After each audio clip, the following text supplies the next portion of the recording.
Michael Wendroff. How are you, man? Good. How you doing? I'm doing all right. I appreciate you coming on and sharing your story with the creative community. Sure. Thanks for having me. Yeah. Let me give the audience a brief introduction here for you so they get a little bit of understanding of who you are before we dive into the conversation. Sounds good.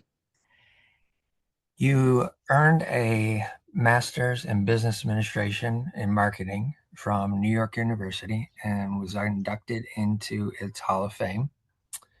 You're a marketing consultant who's built a successful global career as a marketing consultant, merging your business and your creative expertise.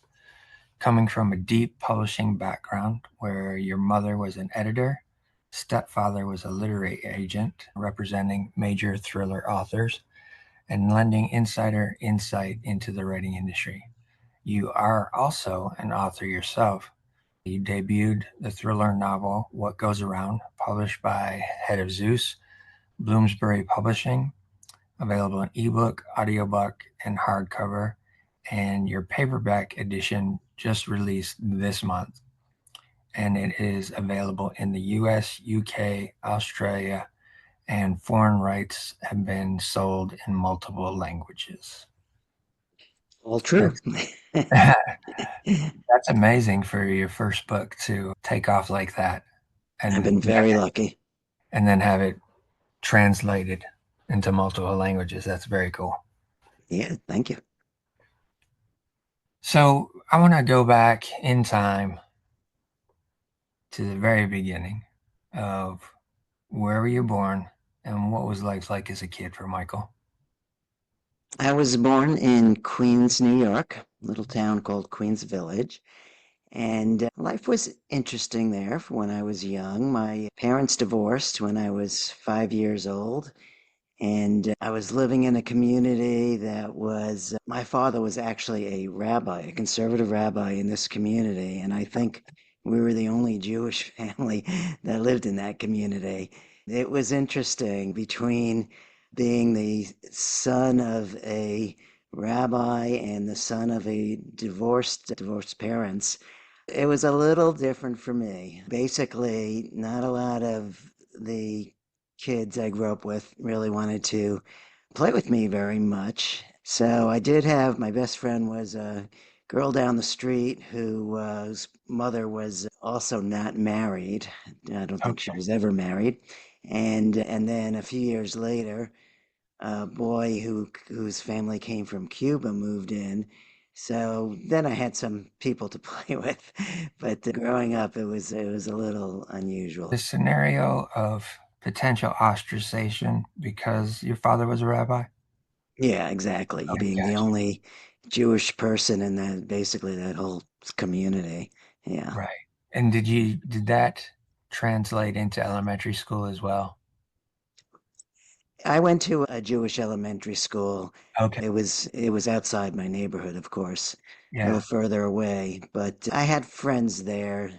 Although that wasn't particularly easy either because the Jewish elementary school I went to was pretty religious, and my family, even coming from as the son of a rabbi, he was a conservative rabbi, and the school I went to was more religious than that. Okay. That was a little tough too, and all the other kids didn't live anywhere close by, and of course we had no car in our family, so all sorts of tiny little obstacles, but it all Right. ended up being just fine. Did you find yourself walking to school or how did you get to school? No, there was a bus that I would take to Bus. Okay. school. Yeah. Gotcha. The school had a bus. All right. How about grandparents? Were your grandparents involved in your early life very much? No, they weren't. They were older, and I lived in Queens. They were in a care facility actually that was in Brooklyn, so they were not involved. And the same deal on my mother's side.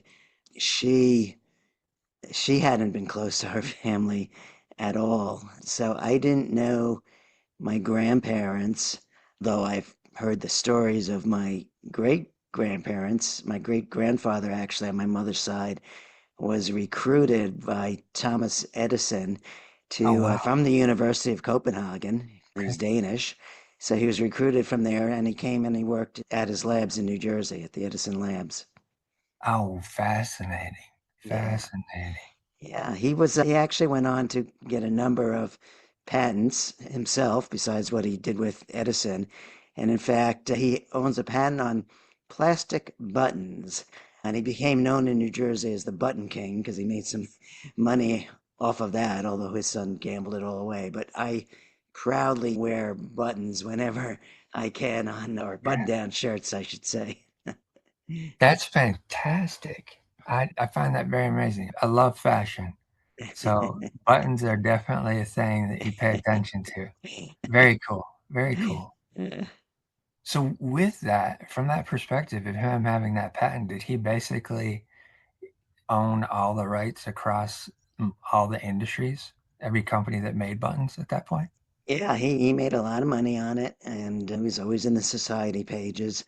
You can find him in the New Jersey newspapers in the back historical editions of microfiche and all that he used to have. And so yeah, my mother grew up her first few years in a mansion in New Jersey, but then, as I say, her father was into gambling, and that Mm, was the end of that pretty much.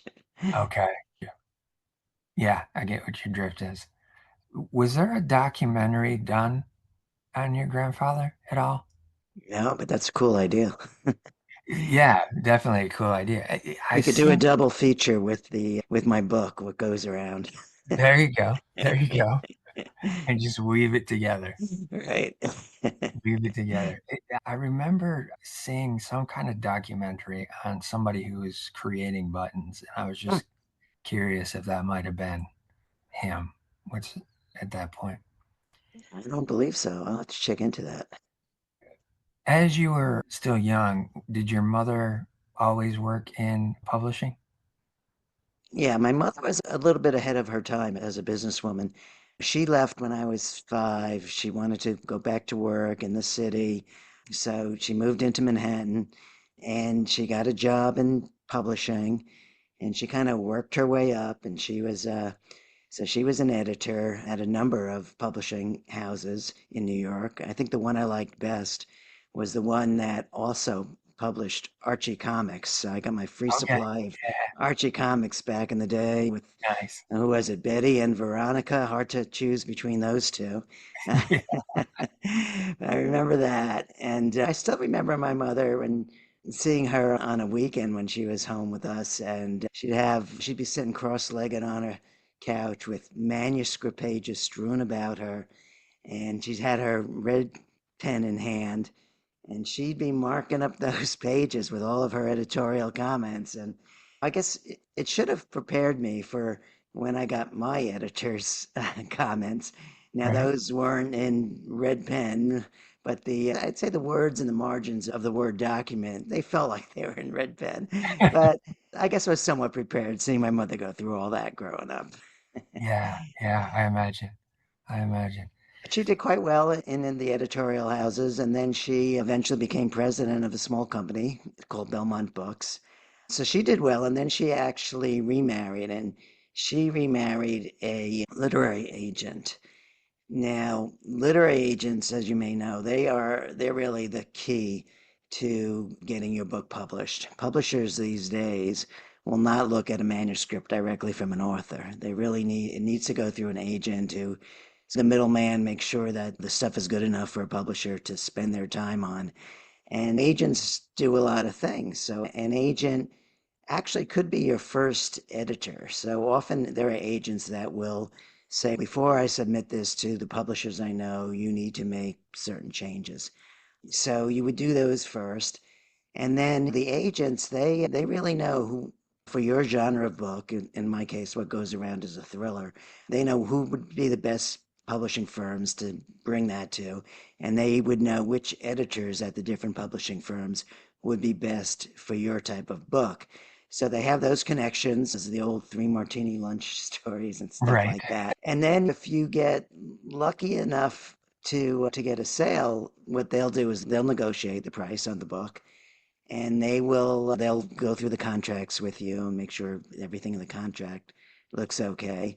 And they're the ones actually that will sell the foreign language rights. You mentioned mine, which I was lucky that besides the English editions, my book has been sold in Italian, which is nice because I summer in Italy now, Okay. in Japanese, and for some reason in Hungarian, but I'm very thankful for Right. that. And so agents are key. And I think it's almost more difficult for a would-be author to get a literary agent than it is for once you have an agent to get your books published. So the key is Wow. really getting that agent, and to get one is tough. You got to do a lot of research on who are the agents out there and how do you find the ones that are best for your novel. Then you got to write what's called a query letter to them, which is basically talking about your story and what's unique about it, as well as, who you are and what might qualify you.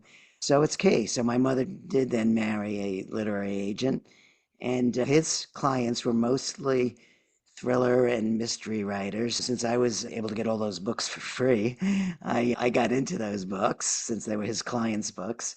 And I got to know what makes for a good thriller, what makes good for a good mystery, what'll keep the readers turning those pages.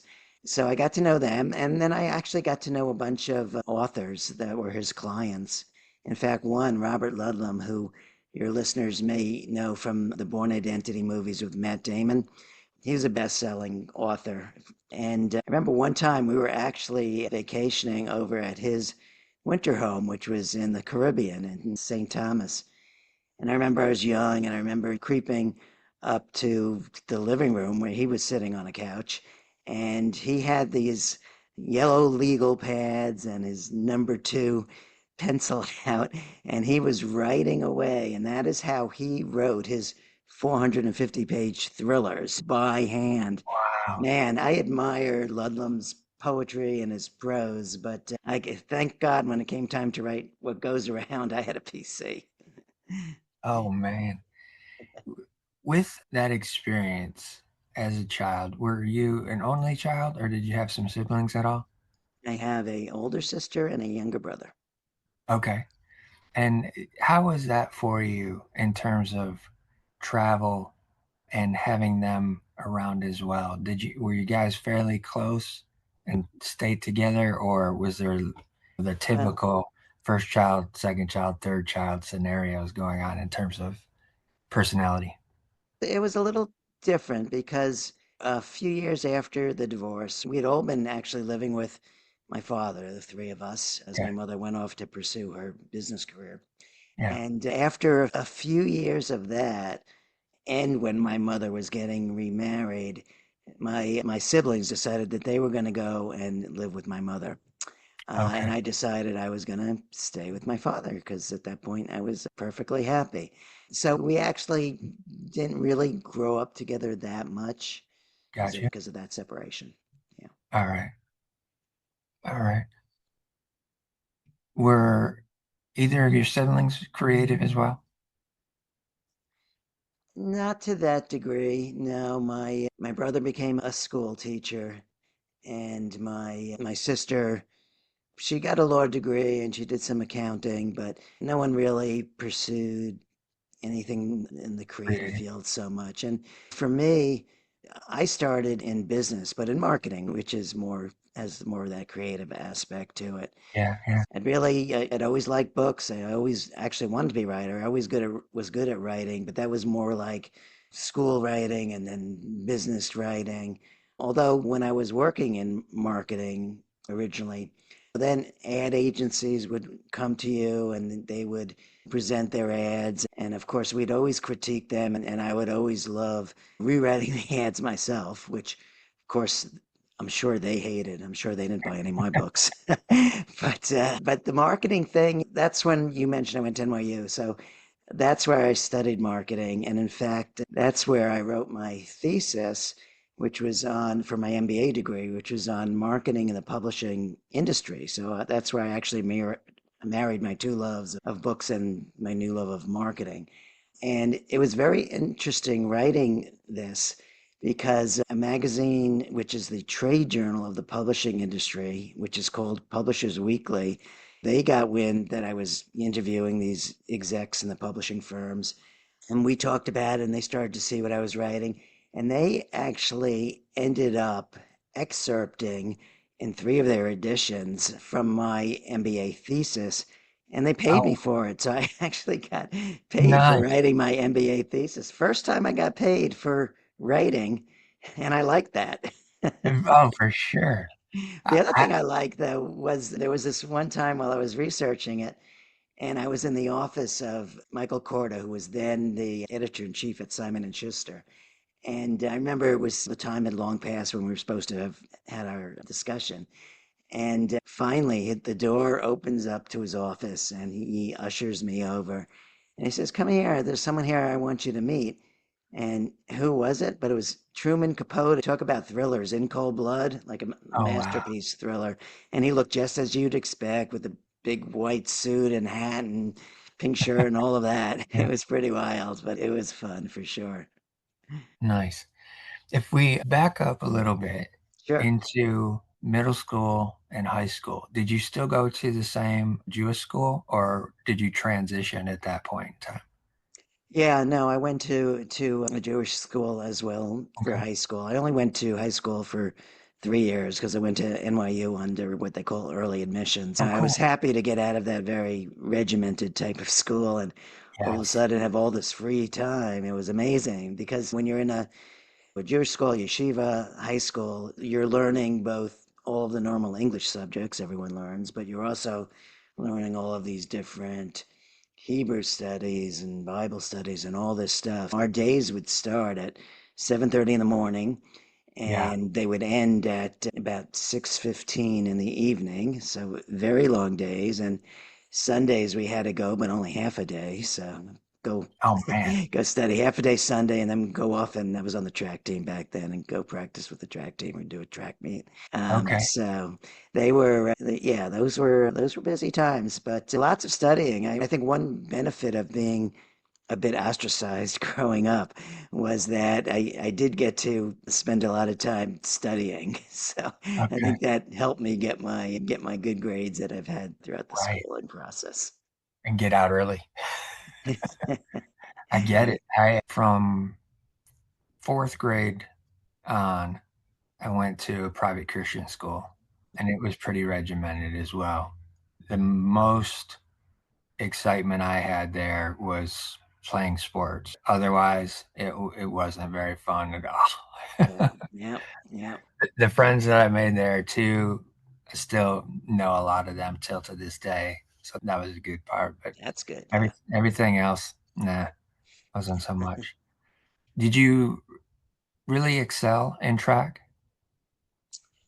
Yeah, it's funny because I'm not a tall guy. I'm like 5'7", but I don't think I ever lost in the long jump to Oh anyone. wow. And we were going against Catholic schools, public schools, so we were going against some pretty tall high school kids. Right. But yeah, I never lost, and I was pretty fast. I was a sprinter, so I did a bunch of relays and the 100-yard Okay. dash and that. But yeah, I also did in the fall run cross country, so I enjoyed that. And once I get into something, I get pretty regimented and try Locked and be in. my best at it. Doing all the exercises in high school on the track team and every day, and running further and further whenever I could, and recess at school and all of that.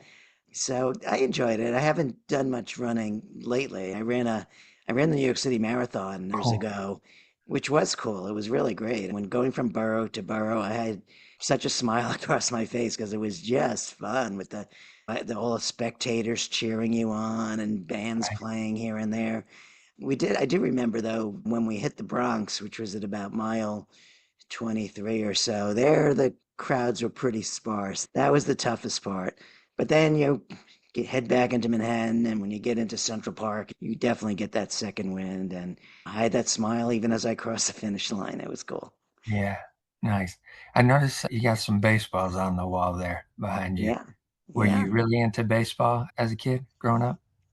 Yeah. It was interesting. I wasn't that into sports until I was around 10 or so. And I think I remember coming back from summer camp every day, and the driver had the Mets games on the radio. Okay. And I started to get into it that way. And then my father was happy with that because he was actually a Brooklyn Dodgers fan. And when the Brooklyn Dodgers left, he stayed with the National League and became a Met fan. So that Yeah. became a thing we got to do together. He'd take me to the ball games and all of that.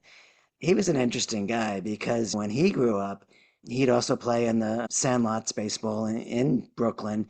And he was a really good lefty pitcher, actually. Nice. And the Brooklyn Dodgers had scouts out there on the Sandlot fields, and Yeah. they tried to recruit him to go into the minor leagues and be a pitcher for them. But of course, given his father, who was a rabbi, and he was becoming a rabbi, that was out of the question. Oh But man. he kept his love of baseball, and then that eventually became something we were able to do together. And then when the Mets finally won a World Series, it was great. But I still Yeah. enjoyed it. And throughout all the years, it is tougher than my wife's got it a little easier. She's a Yankees fan, born in the Bronx. But being a Mets fan builds character. For uh, sure. but yeah, so I got the baseballs. And in fact, when I was in marketing advertising, one of the brands that I'd worked on was called Just for Men. It's a hair color for men. Yep. And we, in our advertising for that business, we used the ex-Met, Keith Hernandez, a very good first baseman, as well as we used a great basketball player, Walt Clyde Frazier. Oh So I yeah. got to know them, and the brand Just for Men also became a sponsor of the Mets. Got to go. I was lucky. I got to go to all of these different Mets events and meet more players and get balls autographed. Nice. Very cool. Yeah. I grew up with a cousin who played pro ball, Wow. Clyde Wright. He was a pitcher as well. Clyde Um, Wright? yep. Oh, I remember that name. Yeah. Do you? Okay. Yeah, I do. Yeah. Who did he pitch for? Was it He pitched Texas or for Minnesota or who I was? pitched for Texas for a while, California Angels for a while, Yeah. Milwaukee Brewers for a Hmm. while. That's so Um, cool. Yeah, I remember that name. yeah, pitched a no hitter one time, so he's on that Wow. list. Wow. Wow. And whenever he would come to Detroit, he'd always have tickets waiting for us at Tiger Stadium. We'd be able Nice. to go down there. Did you ever And play then, catch with him? not so much. We got to sit behind the dugout, so he would All converse right. with my dad every time he'd come off the field, but That's great. didn't get to interact with him more than that usually. Yeah. Um, Yeah. got to see him as they were coming out of the locker rooms, stuff like that before you get back on the bus. And then his son, Jarrett, ended up playing. He All played right. for Cleveland and Right. then for Right. Atlanta, pitcher as well. So All got to see right. him later on as I was getting into high school and stuff. So It's amazing how these last 20 years or so, it's not unusual to have the father-son athletes. And I yeah, think back in the day, that wasn't so much the case. no, I don't know why. Maybe they're getting better training or whatever, but you see a lot of that. yeah, yeah. As you're going through high school Uh-huh. and you're starting to find this creative outlet for writing and you're starting to enjoy it a little bit, are you thinking that is going to be potentially the case, or are you strictly focused on, I think I want to go into marketing when I go off to college? When I was in high school, I'd say I was looking more towards doing that career in business. I wanted to make money, and I knew that as a writer, that's a real long shot. So it was really the business. Although when I was in college, I certainly was open to the idea of maybe working in marketing in the publishing industry. That would have definitely interested me. Yeah, yeah. I can, yeah, I can see that for sure. Did you, once you got into high school, did you still have that little bit of a disconnect with people and friendships and different things like that still going on for you? I think because I was on a team at that point, it was the track team. I think I got to have some good buds, and Okay. weekends we'd still, even in high school, you'd go over to someone's house for the weekend or the night or whatever. I think I had a good number of friends because I was in the type of school I was in. Not a lot of girlfriends, unfortunately. Okay. That was part of the freedom of once I went to NYU. Yeah, yeah, I can imagine.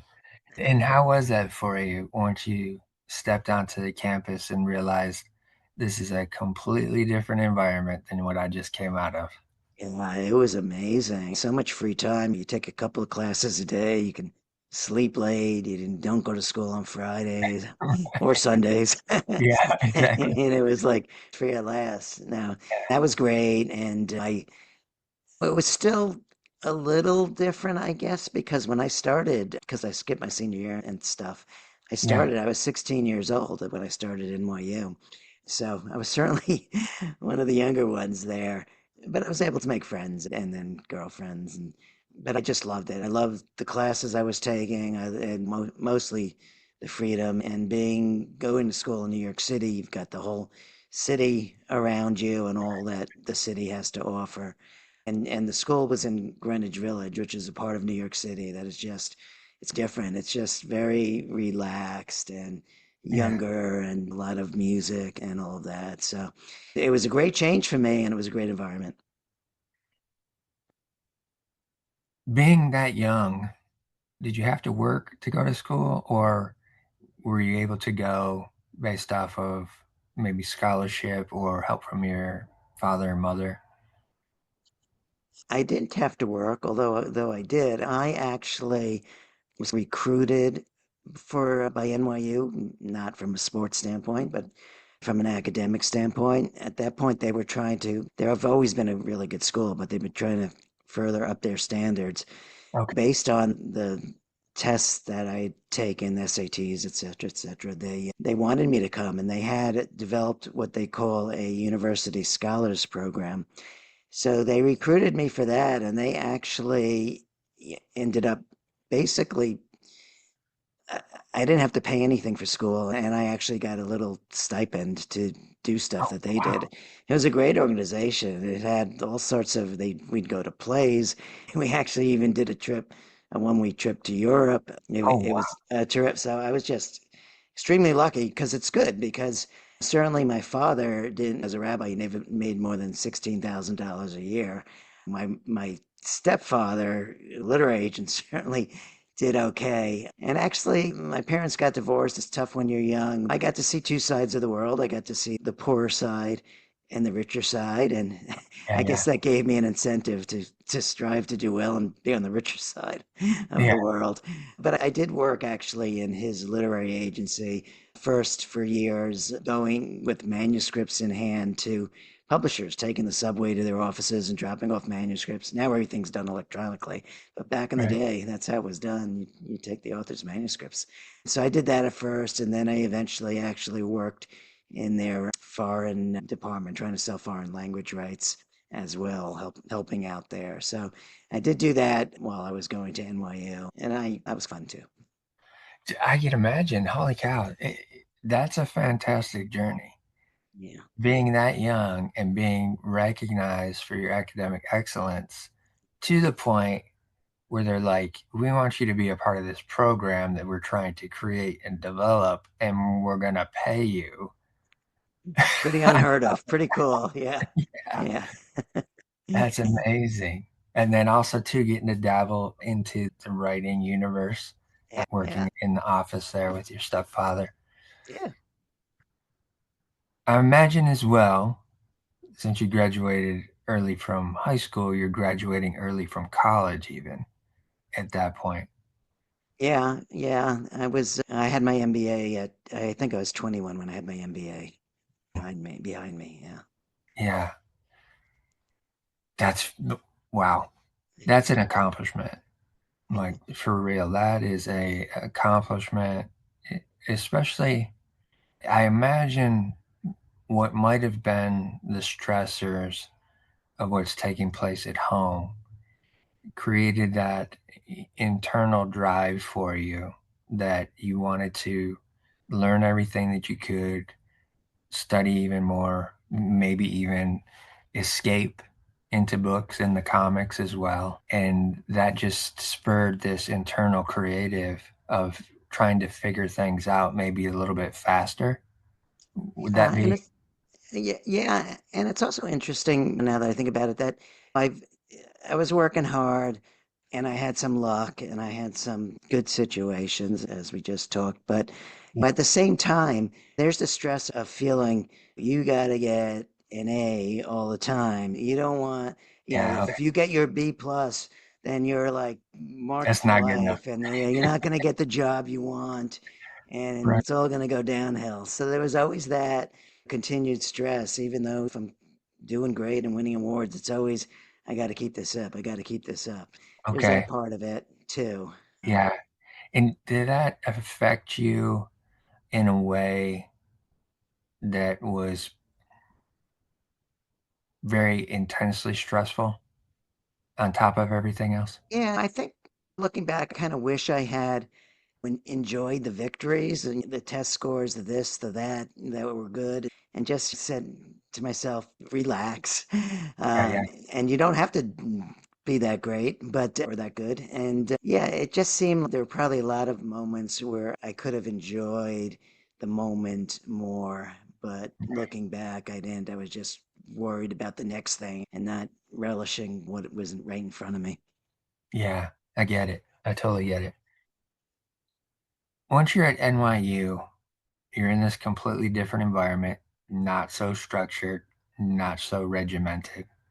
Did you start to experiment or experience a little bit more of New York City in the vastness of things that it offered in terms of nightclubs, music, cultural things, art, maybe, partying, whatever, any of those Yeah, types? I'd say most of all that. Okay. I like to go to Broadway, so we would go whether it's with a group of people or with a date to Broadway. But my mother was also heavy into the arts, the more traditional. So Okay. her husband was not so into those. So I would often go with her to Lincoln Center to see a concert or the ballet or the opera even because I knew I'd get a really nice dinner at a restaurant with her, and I Bonus. enjoyed it Yeah. too. I enjoy my tastes run the gamut in terms of music and so forth. Yeah. So yeah, that helped me enjoy all that the city had to offer for sure. And then being in the village, Greenwich Village, there were a lot of like local music clubs that you can go to and or Yeah. bars and enjoy that too. That's the positive. I always wondered if I missed something by not being in a college that's the more typical with the big green campus and leafy Yeah. Yeah. trees and all of that. I'm sure that would have been very nice. But it's a whole different thing when you go to a school like NYU in the middle of the city. The city is your campus. But I think I got to take advantage of it to the most that I could have. Nice. Yeah. That again, that opportunity with your mom being able to go to these different events and different things like that, it throws that extra color and flavor into that creative mindset of moving forward and looking at things differently because I feel that writers have a different perspective on the way things are taking place and they're able to express that through their writing. I'm certainly always trying to observe whether it's how people act in certain situations, Yeah. what's going on, the interactions. So yeah, I try and sometimes listen in a bit too much, maybe. Believe me, I do the same thing. I would prefer to just sit back in a corner and watch everybody, see what they're doing, how they're dressed, how they're Right. interacting. Yeah. I'd much rather just sit back and be quiet versus having to speak and talk and engage. I get it. I totally get it. Yeah, you have a podcast.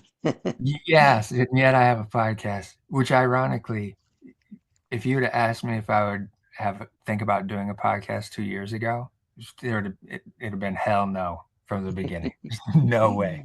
And then here I am, 10 months later, You because never I know. literally started in the 29th of December of last year. So I've only been doing it for 10 months here. You're right. With working with your stepfather, the little bit that you did, or at least in his offices and that kind of Right. thing. Once you finished school, Was it a natural transition to just continue in that, or at that point where you're like, I think I want to look at another company, other opportunities outside of that world? At that point in time, when I was graduating, I'd written this thesis on marketing in the publishing industry, and I spoke to some people at publishing firms about coming to work there. And they're like, man, we don't really even have what you do. We don't do that kind of marketing. And they didn't even have director of marketing. There was one company, I think it was Harper and Row at the time, who did have a director of marketing. And I spoke to this guy. He said, "Man, the only job we have for you would be my job, but I'm not giving that up." Giving it up. I actually did get a offer from Random House, but the money in the publishing industry is very little because so many people would want to work there for what they might perceive as the glamour of being in an industry like that. And there may be family money in there, so they don't need to make so much money, perhaps. I don't know. But so I was I would have liked to have worked in publishing, but I was also interviewing for jobs, more traditional marketing jobs in what's known as consumer product management, as well as advertising agencies. So I was pursuing the three, and it worked out for me where I got a job with a company called Playtex, and at that point they were in Connecticut, and they were a good place to get grounded in a lot of practical marketing skills, really on the Yeah. job training for sure there. And I stayed there for many years, but yeah, they were a traditional marketer, of regular consumer products, and made my way up there from you start out in that in a position like an assistant brand manager, and you Mhm. just move up from there if you make it. And once you got into that position, did you go ahead and move into Connecticut or did you still stay in New York? So I stayed in New York for about a year or so, and then I did move up closer to into Connecticut, closer to the company. Yeah. Okay. And how was that shift from concrete jungle, so to speak, to Connecticut being a little bit more furry and green and It was, lush? yeah, at that point, I would say it was refreshing. The city is always so hustle and bustle, and at Yeah. that point in New York City's life, you're always looking over your shoulder, see what's going, watch out where you are. And then all of Yeah. a sudden, you get to move to Connecticut and you get to take a deep breath and enjoy all the greenery around you. So for me, it was quite a nice change. I did enjoy that. Now, of course, the work was very hard. The head of the company at that point liked to pride himself on saying, "Yeah, we play hardball here."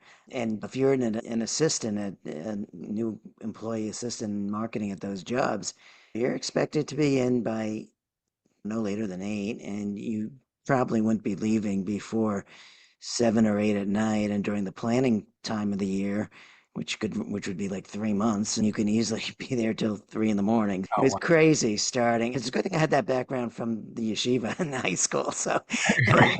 I hadn't forgotten the hard work while I was at NYU.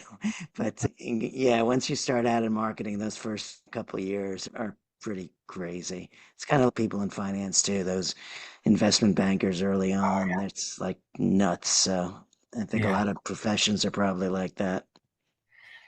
What was the first product that you got to work on that you felt was very intriguing for you and very fascinating to where you realized how much you may have enjoyed the marketing, maybe a little bit more than the publishing component at that point? Well, I'll answer your question, but I'll first say that the first business I was put on was called Playtex Baby Nurser, which was this baby bottles and bibs and all of this thing. It was weird because I didn't have any For sure. kids. I was Yeah. basically a baby myself at that time. But you learn in marketing because I've worked on feminine hygiene brands too. Okay. And yeah, what do I know about that? I can't use that product. But learn that marketing is marketing. You got to figure out what the consumer wants, and you got to figure out the best way to fulfill that and the best way to make people aware for your product. So it almost doesn't matter. But I think early on, one of my most fun experiences was working on a new brand of shampoos and conditioners at the time, actually. It had come out Okay. of a salon. It was called Germac. And there was an I remember. actress called Victoria Principal who'd been on the Yeah. show Dallas, who Yep. she was advertising it. So going on the TV shoots and seeing her and interacting with her, that was fun. So then I said, yeah, you could have fun. It's a lot of hard work, but there's Yeah. certainly fun aspects to it. And I think just marketing in general, it could be fun because you're solving puzzles and trying to figure out, doing a lot of consumer research, trying to figure out what really does the consumer want? What's the unmet need? What would make your product different and stand out and all of that. I like trying to figure those things out. I've worked on for so many years and into consulting on so many different products, but it's always the puzzle that makes it interesting and fun. Yeah. I, can I imagine as well too. I imagine starting out on working on products that are absolutely not in your wheelhouse personally as from a consumer standpoint. It creates a scenario where you absolutely have to start thinking in a different way about that individual product, just Yeah. automatic. Yeah, that's a good point. That's true. And I tell you though, that's sitting behind that one-way mirror in those focus groups. It's quite interesting hearing what you'll hear, and Right. makes for quite interesting cocktail party conversation. Yeah. I guess so. I guess so. Holy cow. Yeah, that would definitely be. Fortunately, it was behind the one-way mirror. Oh man. As you're there and you're getting into it, did it take you very long to be able to move up the ladder, or did you find that you were going to have to maybe pivot and shift outside of that company to somewhere else to be able to move up? I actually spent many years at that company, like 15 years. So, Oh, you wow. Okay. know, your first move from an assistant brand manager to an associate brand manager, that should be done in around a year and a half to 2 years. And then each move thereafter would usually be probably a couple of years. That's why I stayed all those years because I was moving up and getting Okay. experiences with other brands and Yeah. that was fine. And I tend to be a loyal person, so that's why I stayed there all of those years. And then I stayed like another almost 15 at the next company I went to before going into my own consulting business. So I tend to be loyal if things are good and working out okay.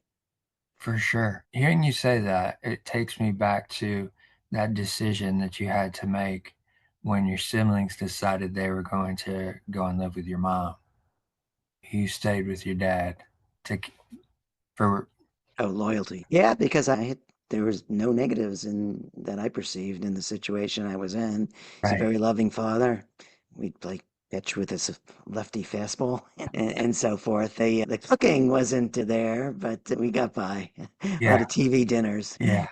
And two, during that time, because I remember the TV dinners, and they weren't all that bad, and the presentation of them was always like, okay, this is interesting. Everything's got its own little place. I can just eat Exactly. it, go around the circle of the tray. You got it. Yeah.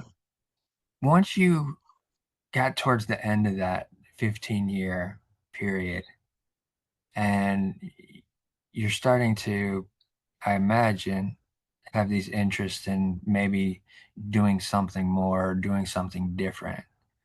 What was that mindset in shifting into another realm at that point? At that point, through that company, I'd been in a lot of different positions, worked on all the different brands at that point, and so it was getting a little same old. Yeah, So I yeah, did want to try something different. And in my industry, to be there that many years was highly unusual. Advertising, marketing, people are yeah. constantly moving around. So I was saying to myself, geez, I've been here so long. If I stay much longer, I'll never be looked on as ripe for another good, Right, right. challenging position. So at that point, I did move on. I wanted to try a small company and a privately held company. So Okay. I went to a company called Combe, Combe, and they also have a bunch of different consumer products. And in fact, that's just for men that I mentioned before. The men's hair color was one of their Okay. products. Got But I you. went there and it was like such a family-oriented company. At that point, I also had little kids.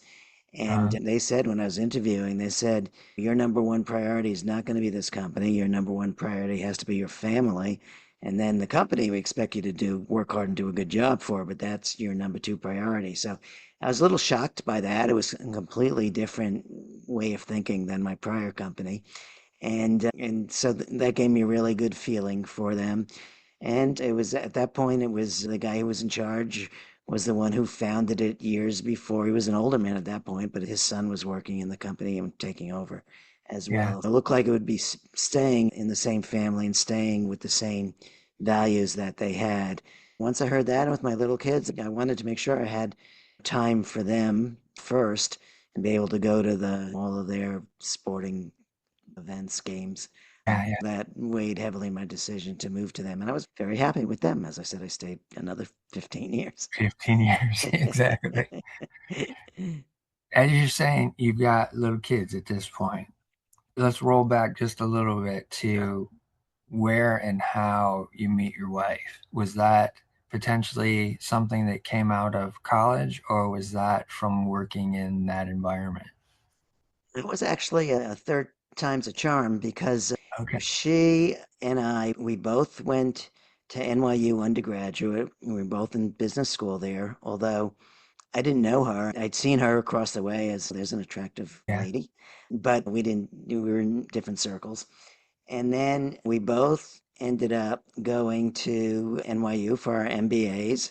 She was actually about 6 months behind me, but we didn't know each other there either. Just again Okay. saw her. And then when I was working at Playtex 6 months in, she came along to interview at the company Oh, wow. and have people also interview with people that are at the same level so that they would get to know about what the job is really. And so hearing it from me about what's involved.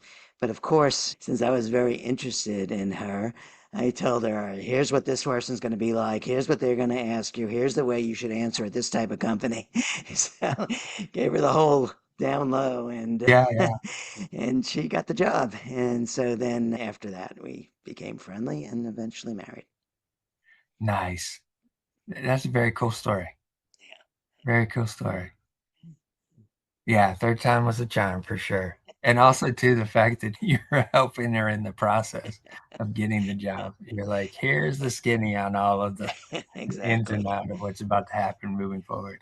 That's very Exactly. cool. Very cool.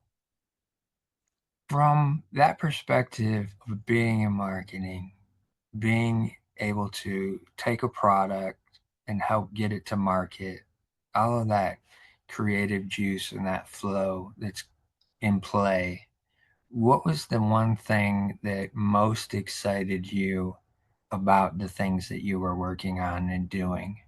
What part of that process?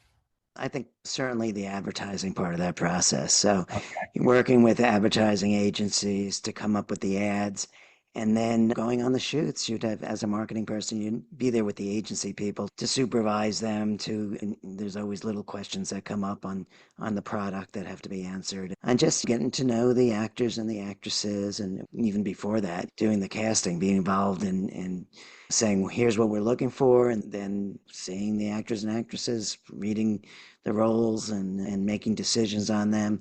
And then the wardrobing and it's all like mini movie productions. It is. That's what I was just thinking of. Yeah, it's a lot of fun, but it's amazing how long the thing will take.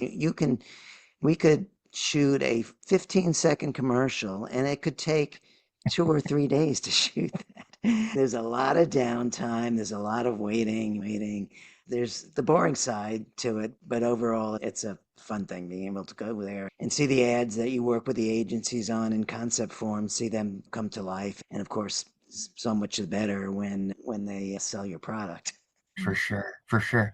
And from that perspective too, working with the talent that is going to be brought in and come in, a lot of times as you mentioned, you've had some pretty high profile people that you've worked with. Yeah. How did that experience change the perspective on the way you viewed those people at that point in time, knowing that they're having to apply, quote unquote, Mhm. have this opportunity? I think both with regular actors as well as the celebrity actors and actresses, what you learn is they're all just people. We were lucky with the celebrities that we hired because they were really nice and they were just trying to do the best possible job they could. And that was Yeah, true of the regular actors too. You can see how they're wanting to fully understand the concept of the ad and how the different ways they might be able to play the role and what might work out best, and then see them interact with the directors. But at the end of the day, they're people just trying to get their job done. yeah. They just get paid a little higher sometimes, depending Exactly. on who they are. Yeah, Yep. yeah. I think that's a very interesting perspective that a lot of people in the creative world don't necessarily get to hear or get to realize that just about everybody that's in a creative role or in a creative career ultimately is just another person just trying to get the next paycheck thing or Yeah, get the next gig. And it's not like they're beyond touchable, so to speak, which is what a lot of the normal perception is with celebrity. And I think for me, from my experience, being able to go and see my cousin play ball at a right, younger kid, I lost that starstruck scenario early right, right. and being able to see that, oh, wait, he's talking to us as he's going in the dugout. And then we're seeing him come out of the locker room, and he's just the normal person at that point. He Yeah, don't yeah, have on the uniform anymore. yeah, He's just in regular yeah, clothes. yeah. I tell you, it's crazy for me because with my book, I've done a lot of book signings. I've done a lot of talks, whether in book clubs or big events. And then, so these people then coming over to me wanting my autograph, it's like, what the hell? Why would you want my autograph? It's like, Yeah, I'm Michael. I wrote a book. What's the big deal? But it's so yeah, funny when they ask for your autograph. It's okay. yeah. It is different. It is different. I think the ultimately the panache of getting the autograph with the book, I think that's that keepsake moment type Mm-hmm. scenario. Yeah, I Uh, guess so. Yeah. yeah. Once you're getting towards the end of that 15-year second career, Yep. 15-year second career, Yep. Yep. Yep. and you're thinking about, all right, I think I may be at the end of the road in this Uh-huh. company. Uh-huh. How did you decide to pivot again? I was lucky because the last few years, in the end of the second company, I was doing something a little different. So I was learning and doing something unique from what I'd done previously. And what that difference was is I was starting to work globally. So I was starting to, we would have country managers in different countries, or we had countries where we were just exploring it. So I'd either meet with a country manager and talk about, learn from them as well as give them insights into what might work for their country based on what happened in similar countries, or go explore India or China to see if it makes sense for us to bring our products into that.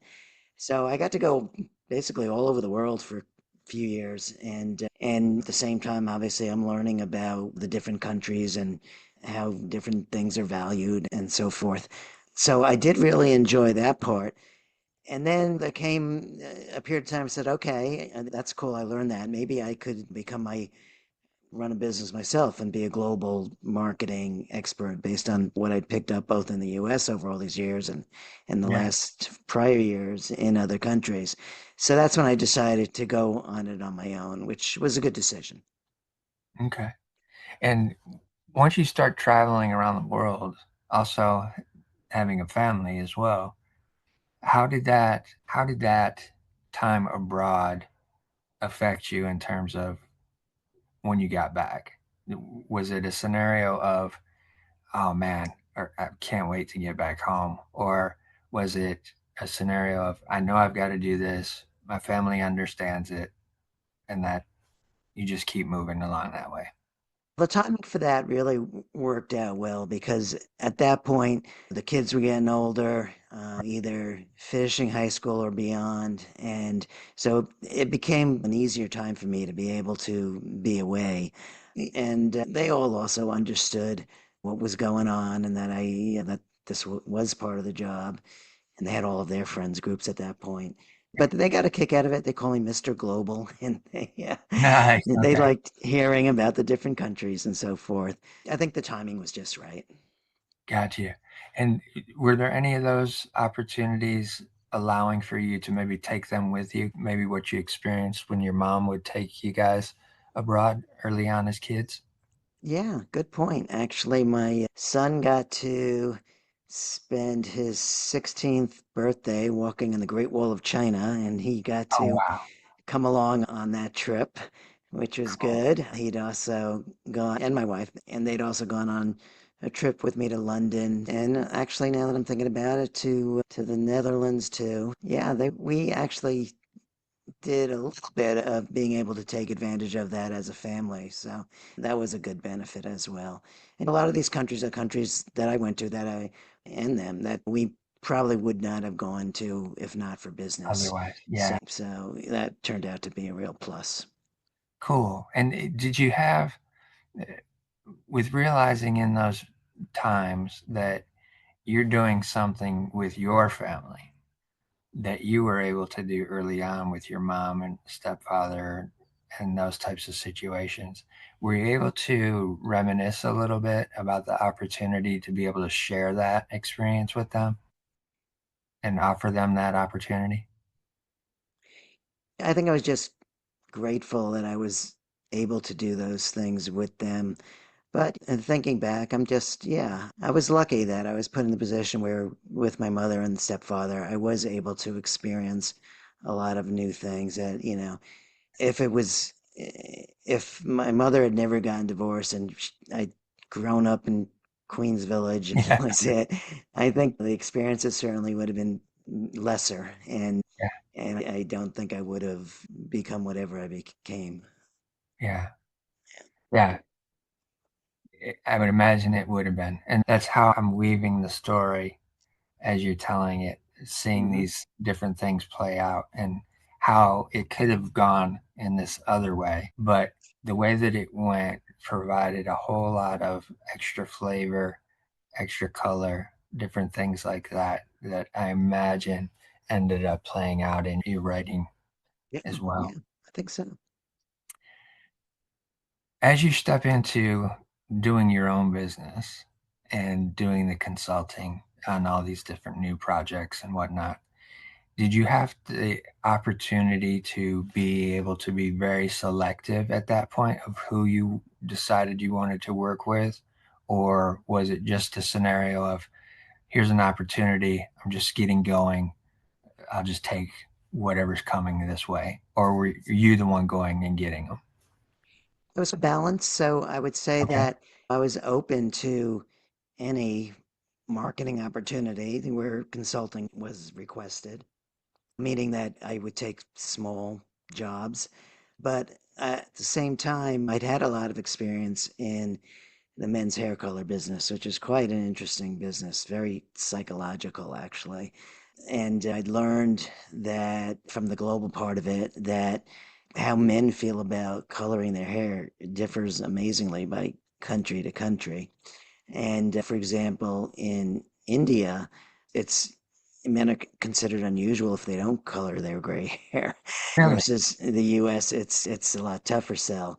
But I actually, so I what I would do is because of my expertise, there aren't a lot of people that worked in men's hair color Sure. in the U.S. So because of that, I would reach out to other big players globally that I knew of that are in personal care goods and say that, hey, I know the US market, which is a huge market for, I know men in the market and I know hair color.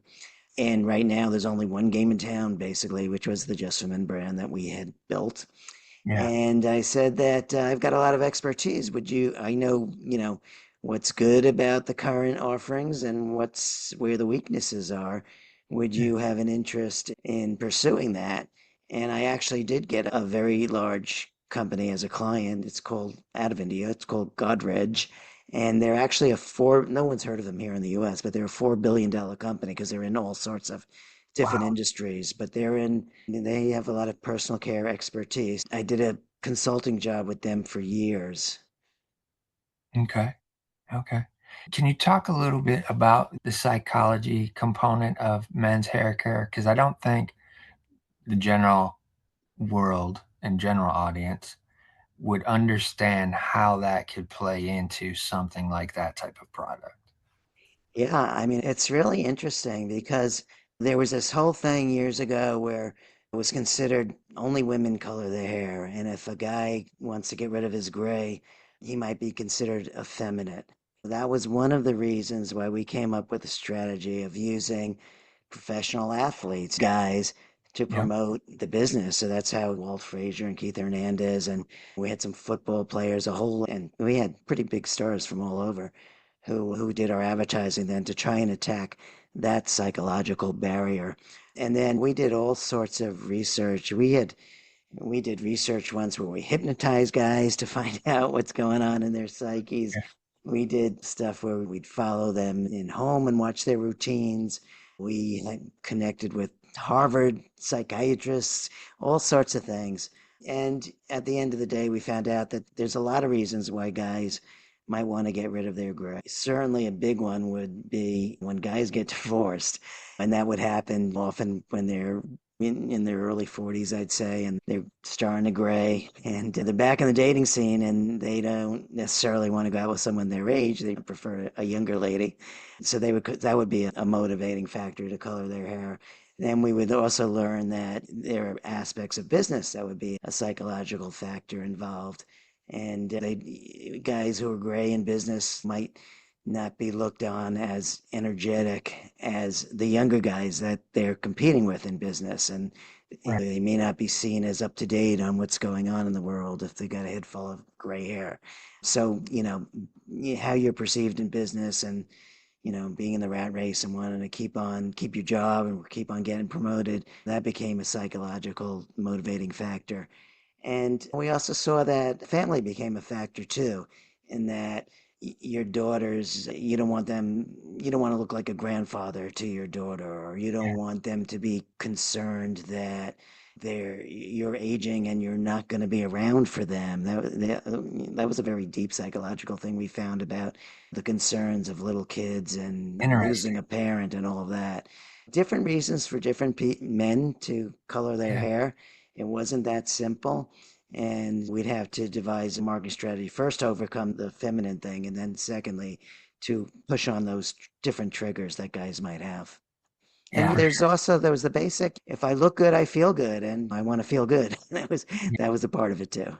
Yeah. I find it interesting, and the reason for that is because as I was growing up, my mom was a beautician part time. So she would do people's hair out of the house and stuff like that. And in the 70s and 80s, she had a client, a gentleman who was a real estate agent. And in the 70s and 80s, you had that time period where men were getting permanents. And he would come over every couple weeks, get his hair done, get a new perm in the hair. And I always found it fascinating because I didn't see a whole lot of that outside of him just coming over and getting that done. And it was very interesting for me because he was just like you said, he felt like he looked good and it made him feel good when he walked out the door and he was always happy with it. That wasn't a normal scenario in today. During that period of time, yeah, there's a lot of guys getting their hair permed. And then as I would get older too, my mom would put highlights in my hair. So I was able to have that little bit of a edgier look out in Right. society because I just had an easy opportunity to get that done. So I've always looked at hair and fashion in a way that was completely different than what most people were able to see it. So it's very interesting to hear you Yeah, talk about being in that side of the world of it. right. Yeah. Yeah, for sure.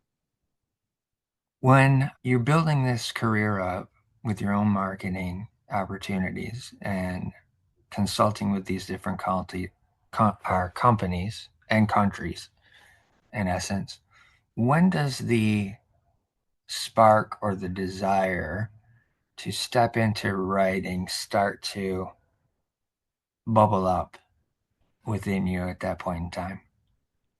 I'd always wanted to write a book my entire life. Business, kids, they all Right. got in the way.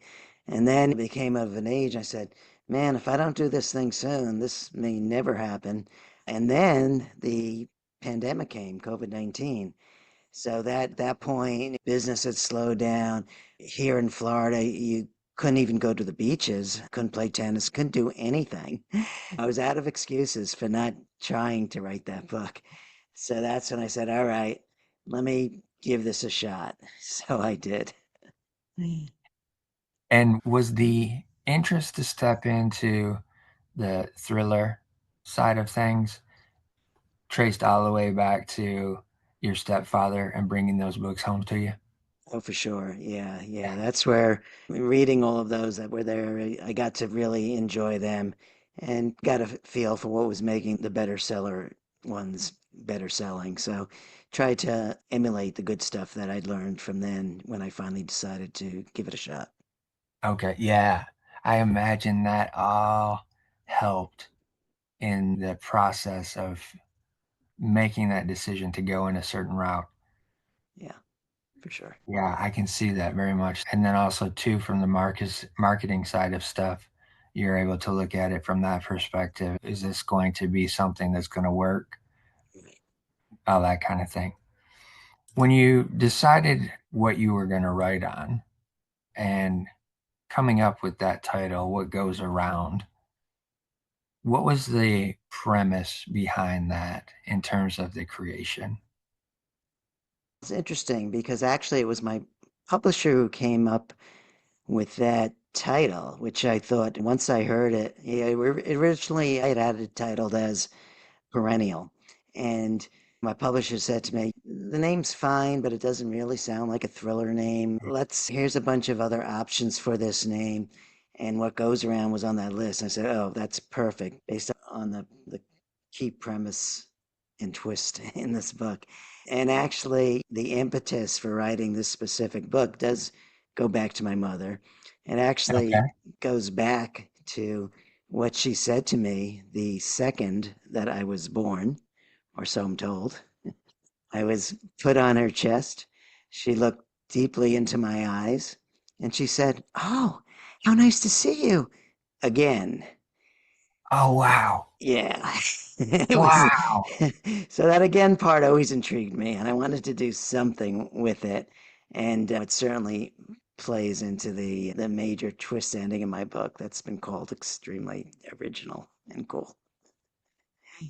That's very cool. That's very cool. So, from that perspective, hearing that, did your mother have a different thought process around spirituality in potential contrast to your father's experiences with spirituality? My mother was always a very spiritual person. Okay. She originally wasn't Jewish. She was brought up as a Christian, and then she converted to Judaism after investigating it and actually hearing my father speak in New York City at some different things that she went to before she knew him. And then all her life, she was always experimenting with different types of spirituality, different Yeah. religions, different this, different that. She felt that she knew me from a past life. And do I believe in reincarnation? I'm not sure, but I'd like to keep an open mind. It would be nice to think that people you've loved and maybe lost, that you might be with them again in life, would Yeah. be hopeful, interesting. She clearly believed it, and I'm willing to say maybe, and it makes a Right. good book. For sure. It's definitely a subject matter that people, if they can comprehend a little bit of it, it makes for interesting thoughts as well. Yeah. And it's not like the whole book's about that. It is a thriller. It is a real page turner. And it does involve these mysterious shootings going on in a small town. And these two detectives are paired up to find out what's going on. One big guy, like a Jack Reacher type, and the other Okay. a beautiful, brainy woman. And they hate each other at first based on things that happen at police academy together, but their relationship does evolve, and the journey to find out what's going on does take them into these contemporary worlds of some of these hate groups like incels and boogaloo Ah, boys and okay. supremacists.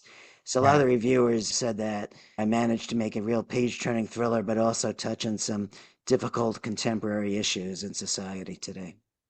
Nice. The other thing that I'm finding interesting about the possibility of the way that you're thinking is the fact that you worked with a company in a country known as India, and their spiritual thought process is that cycle does take place. You're exactly right. The Hindu religion does not, actually, there are a lot of religions that do believe that. Yeah. And there's been some studies done on that. I think it's University, is it University of Michigan? Or it's a big university that has a whole department centered on researching that. There's a professor, Ian Stevenson, who wrote some books on it, studying a bunch of cases of what they believe was reincarnation. Yeah. So it's quite interesting. So it would be cool if it is true. Yeah. From my perspective, it's something that I feel is the case. And I don't look at it from the perspective of what most people think of reincarnation being. Mm, I think the standard thought process is that we're going to come back and we're going to look the same every single we look just like we are today. mm, That I think that's the general consensus of what reincarnation mhm. is. From my perspective, I look at it from the soul side of things. And from what we know of just about every religion or spiritual practice, the soul is what is the eternal thing that continues on. Yep. And my thought process and belief is that's what tends to come back and come back in a way to learn something that it may not have in the past. What really solidified that as a real potential possibility and solidified my own beliefs in it was I came across a psychologist, psychiatrist, I believe he is as well, Dr. Brian Weiss. He wrote a book called Many Lives, Many Masters. Yeah, Brian Weiss. I definitely read his along while researching this book. Yeah. And once I read that one, I dove into every single one that he had out. I just was taking them in as much as I possibly could. Yeah. And that for me started allowing the mind to expand out and realize, oh, this may not be the only time that I have. People that are already gone, there is more of a chance that I'm probably going to get to see them again at some point in time. And I, But when you read what goes around, you'll see that that twist ending that involves that. It's really all about learning and having to go back to continue to learn and to better yourself. The book's that page turning thriller, but at the same time, it's really about the unbreakable bonds that transcend time. yeah, yeah, that in and of itself is some things that I would wish more people could be a little bit more open to Hmm. possibilities of. I don't think there would be so much regard to negating familial scenarios or friendships and different things like that, or cutting them off so harshly if there was a realization of this can continue, and it probably has many times over already. Like maybe we can figure out that it doesn't have to be an abrupt stop at particular points in life with different people. It can be something that can be worked out, or some kind of amicable situation come into play with I think life. I think those are really good points. I agree with you. Thank you. With having all this time during the pandemic and getting this thing written and then starting to get it out to an agent, what was it like for you finding an agent? Was it a lengthy process? Oh, did it come rather quickly for you? Now, that's the toughest part of the whole process, I think, is getting an agent. And eh, if you look at the books in your category, often you'll look at the acknowledgments in the back of the book and you'll see the writers will acknowledge who their agent is. So that's one way to get names of agents and agencies, which is something I did. And there's also directories you could look at online or even in the library that have information about different agents. But what's key to send to the kind of agent that's interested in your category. So you don't want to send a thriller to agents that represent romances, that kind of thing, because you'll get nowhere. But yeah, it would not be unusual for a author to send out 50 to 100 query letters. So letters asking agents if they're interested based on what you tell them. And every agent's a little different, and some will want to see an outline of your story. Some will want to see the first 3 chapters of the book to check out your writing, that type of thing. But that's the hardest part when it comes to writing itself. That's for me, there's different kind of writers. And for me, I love writing. This is the most fun I've ever had. And but it's a process. You learn it's a process. And for me, I'm into plotting and outlining everything. I need to know what the big twist ending is going to be. I need to know what the twists along the way are going to be. I need to know where I'm going to plant the red herrings to misdirect the readers. So I need to know all of that. And not everyone writes like that. Not everyone's a plotter. There are some people that they're called pantsers because they'll sit down by the seat of their pants, get on their PC, and start typing away with no clue what's going to happen in the story. It just somehow happens. And there's no right way or wrong way. You get bestsellers out of both ways of writing. But Yeah. I need to plot in pretty decent detail what's going to happen before I can start to write. And it's not like my story, my novel won't change along the way. It could evolve. There was one time where, my plot called for one of the characters to be killed. And I came to really like this character. These characters talk to you and you start to get good relations with Yeah. these characters. Am I crazy? Maybe a little, but there's this character I really liked and I just couldn't kill him off.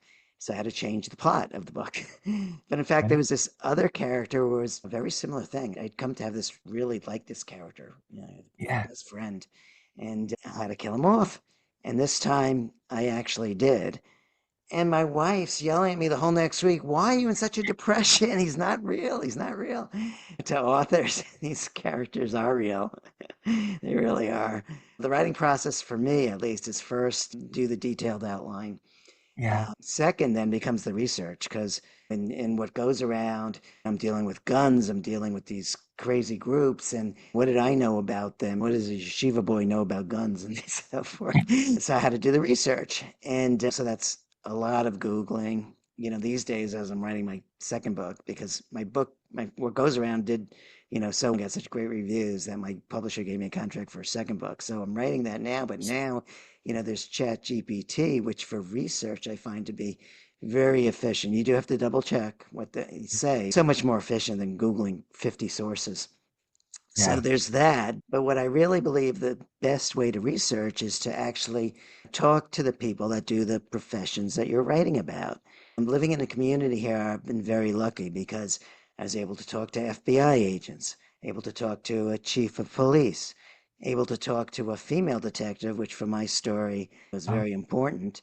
So I spoke to one in the local police precinct and she was great. She gave me all these insights and anecdotes and a lot of them made it their way into the book. So it was great.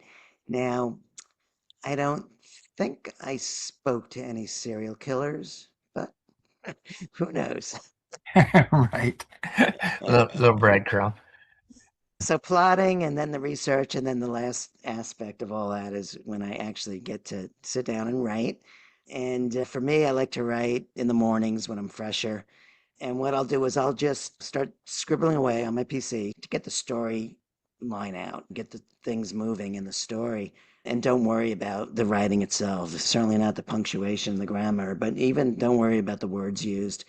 And then what I'll do, so for example, day one, I just right away, then day two, I'll come and look at it, what I wrote before. And that's when I'll try and make it into real writing, make sure every word is the right word in that sentence and all the sentences fit well in the paragraph.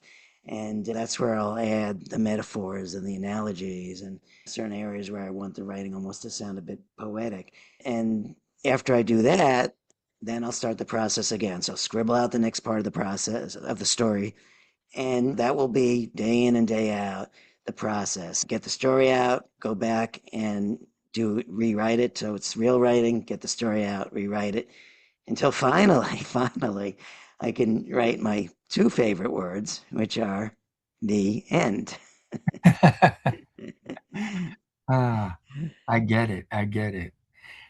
This is the information that I was very much looking forward to having the conversation with you about, was Well, because I feel this process that you have in you and have worked with can be very helpful and informative to the creative community from multiple angles, in terms of whether it's in writing or even if it's in some other form of creative scenario. And the reason I say that is because of your background in marketing and the processes that you had to go through with that, with a product, with developing it out, creating the advertising, working on the marketing campaign, and then getting it to market.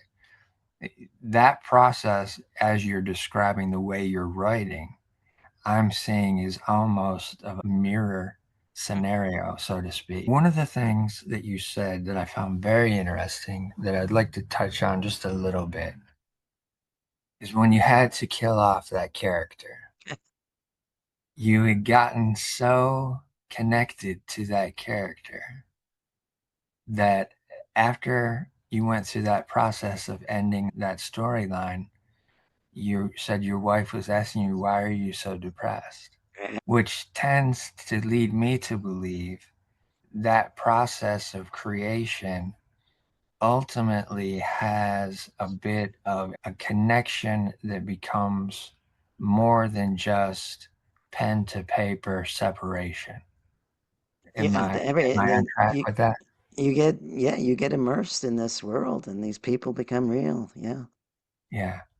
It, I see that in my own creative experiences. If I put a lot of time into a realistic pencil drawing, by the time I get to the finish point, or at least where I think I need to stop at that point, it takes me a good 1 to 2 weeks Mhm. after that process to almost, in a sense, grieve that it's finished, Oh, I see. Interesting. Yeah. Yeah. because you're putting so much energy into that Hmm. creatively, and Yeah. a lot of times things are just channeling, flowing through you, Yeah. and it Yeah. becomes very connected. Yeah. And then Yeah. once you finish it, it's, oh man, what do I do now? And of course, after that time period of realizing, "Oh, I can do this again," then you get to a point where you pick back up the pencil, pick back up the paints, come Yeah. up with new products, Yeah. whether it's jewelry. I even found it when I was designing jewelry. I would finish a piece or finish a total collection that was based around a piece, Yeah. and I'd be like, "Oh man," have that downturn of emotion. And then once I would start, or an idea would spring forth to start another collection, then it would just be all this back build up again. It's real exciting. For me, with my second book, it's actually a prequel to what goes around. So I'm Mm, able to get back on reconnect. those characters that were killed off. They're still alive, so I get to be with them. Amazing. Oh, that was a But you know, twist I didn't see coming. You talk about the finality of you finish the thing and what now? But it's interesting that, at least with traditional publishers like I have with Bloomsbury, I've learned that when I said my two favorite words are the end is not Right. the end, because there are so many editing stages when you get with a traditional publisher. The first editor you're dealing with is really the one that bought your book. And that editor, I would say, is more of, I'd say, a strategic editor, structural editor. So that editor would be dealing with things like maybe this book needs a prologue, or maybe there's too much action here and should move it to here, like bigger Okay. issues. And then after that, so you make your changes for that. And then after that, there's what's called a line editor. And a line editor does just how it sounds. They go through every single line in your book and make sure it's as good as it can be. And then after you've made those changes, you are sent to a copy editor.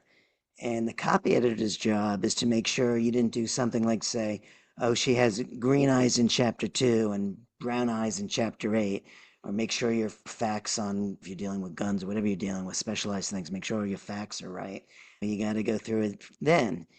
And then there's a proofreader that comes after that to try and, because there's always something that's got to be fixed. It's amazing. Even today, when I pick up finished books from major publishers, there's still errors. But these proofreaders, their job is to try and catch these errors. Yeah. Every time I'm going with a different editor, I'm doing that work, and I think I'm finally done. And my publisher comes to me and says, okay, Michael, the hardcover typeface of what goes around has just been set. You need to read through it again to make sure nothing fell out during this process. I can't Oh, tell you how many times I read my book. It's a good thing I like it. holy cow. Holy cow. With all of those iterations Yeah. of editors, Yep. is there a certain point where it can potentially be like, oh my gosh, again? I got to do this? Yeah, no, you definitely, it does become a bit tedious Okay. because you've been through this even before you submit your book to an agent, let Yeah. alone a publisher. You've edited it yourself a number of times too. Yeah, it does to get to be a lot. And then sometimes you can have a different point of view versus your editor or any of those editors.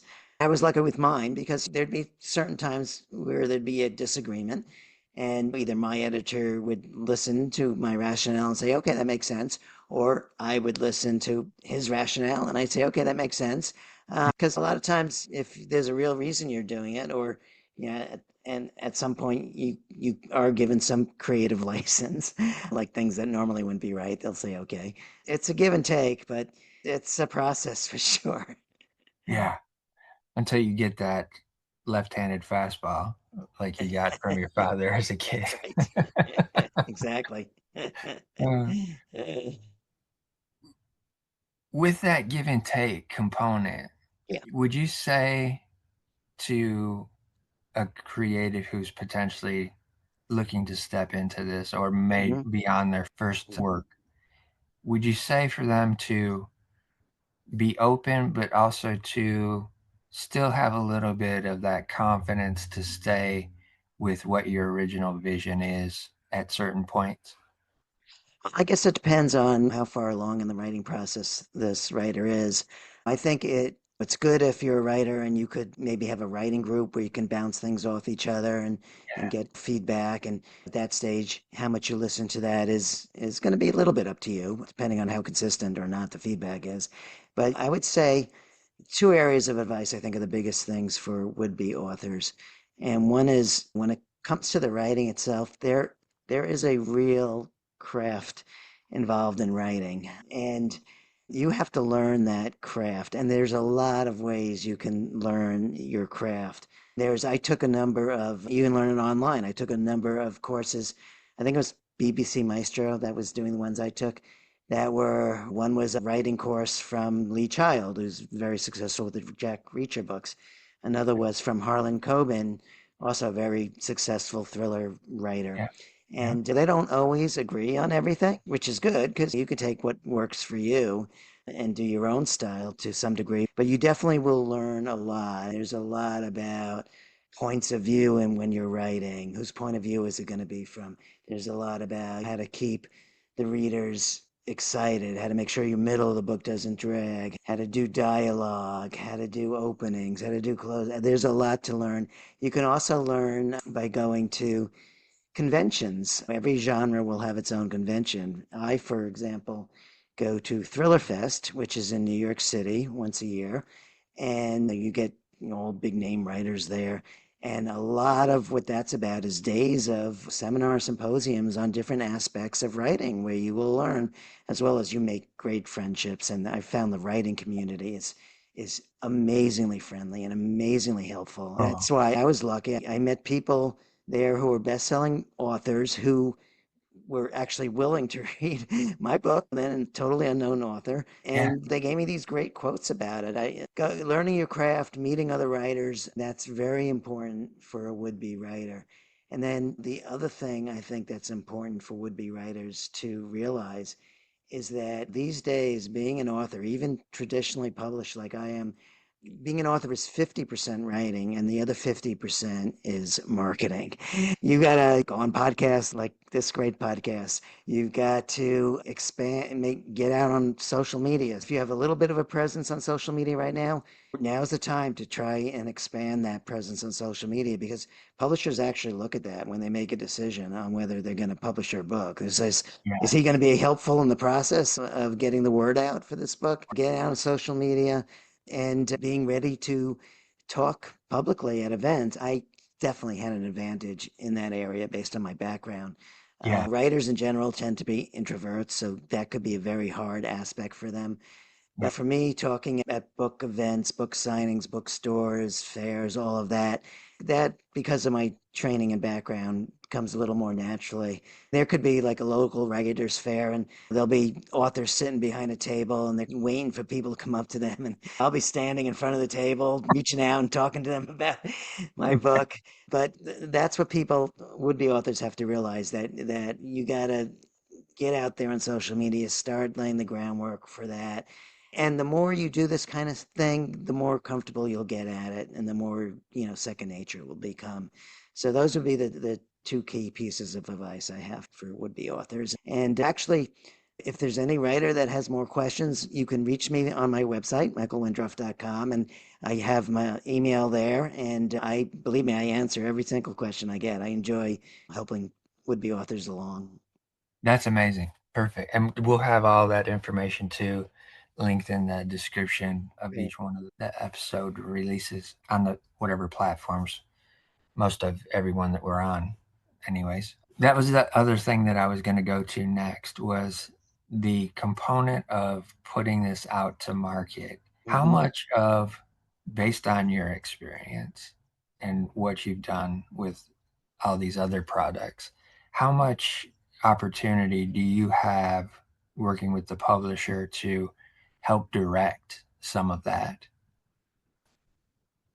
Starting even a little earlier on, you're going to have a good collaborative approach with your existing publisher on what's going to get out there. For Okay. example, I mentioned that the publisher renamed my book and came up with a Yeah. great name, which ties to the basic premise of the book. And what goes around comes around. And I also love that name because it's at the start. You're generating a connection in the consumer's, in the reader's mind because see Yep. what goes around and they'll finish it off. What goes around with what comes around goes around. What goes around comes around. And the publisher was also very helpful in the cover art because I was used to in my marketing career where the ad agencies would come up with the ads and they'd show you a few and you'd have to send them back with either changes or brand new ads or both. And in this case, when my publisher said we got the cover to send to show you, I said, hey, great. And I was ready to see a bunch of options and not necessarily love them. But they showed me the one cover of what goes around, and I loved it right off the bat, which was unusual for me because, first of all, it looks like a thriller with the colors. And when I put it on a bookstore shelf, and when you Yeah. see it on the shelf, it definitely pops off the shelf. And Right. there's also this circularity to the design, which totally goes with that spiritual aspect of it. Very collaborative relationship.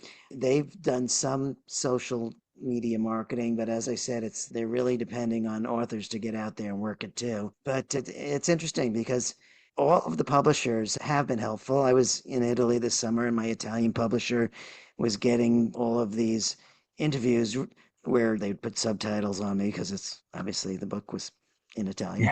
Yeah.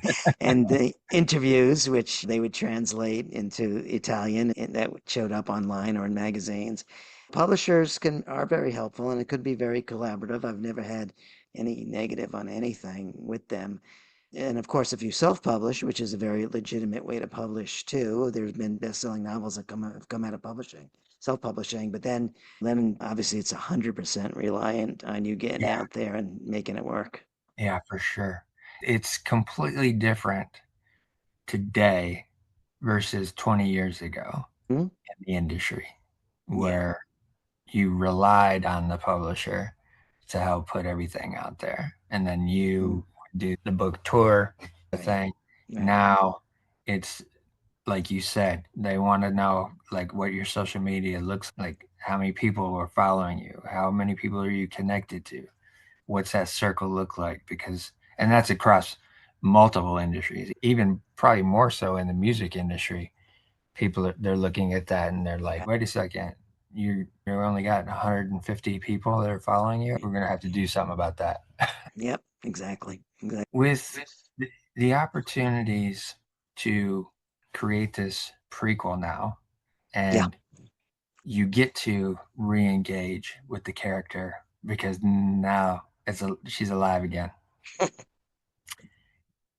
What does that do for you from an internal standpoint of reviving that creative juice that can come up? It's fun. It's fun being able to reconnect and have them have some fun before they're dead. Yes. And but at the same time, it's for me, it's also fun with generating new characters and new situations, and Yeah. that it's that whole creative process, which is that's the most difficult aspect, I think, is the plotting because I feel it has to be done. So the writing for me is not necessarily that difficult. And actually, the rewriting, at least the early stages, the rewriting for me is when I really have the most fun because then I can really concentrate on every word in every sentence and see if I could make it even better and I can make it better the Yeah. next time. There comes a point where you got to say pencils down and you got to say, all right, it's good enough. Let's go. But Yeah. I really do enjoy the rewriting process. Very cool. Very cool.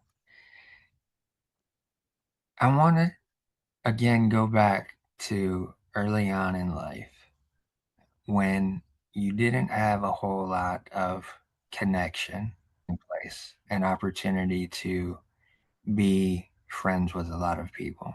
Has the career that you've had in marketing and now this career that you're taking on as a writer and an author, has that allowed you to evolve into a person that is able to connect a little bit easier and a little bit quicker? Oh yeah. Oh, for sure. I've changed dramatically. I was an introvert. I was very shy, very quiet, didn't have a lot of friends. And every decade I've changed a bit. Some of it is forcing yourself to do it, and some of it is what's required, or you get used to certain things. And now I'd say I'm completely reversed. I'm almost more extroverted. I love to go out and meet people and talk to people. Nice. And Cool. at dinner, my wife says I got to shut up now. It's too much. A lot of it was just based on the circumstances around me, but a lot of it was definitely pushing myself to do that and become more of that type of person. Yeah. I've been happy with both types of people that I've been, but I'm enjoying this part of my life now a lot. Excellent. Excellent. Michael, I truly appreciate you coming on and sharing the story that you have with the creative community. I think it's highly valuable. It's highly colorful. It's highly enriched with many different elements and aspects. And I really appreciate you taking this time and coming on today. Thank you. One, This yeah, go ahead. I was just gonna say this has been very interesting and fun. Cool, cool. I'm glad. I'm glad. One of the things that I always want to remind the audience at the end of one of these episodes is always listen to your heart, but in the same sense, be kind to your mind. Mhm.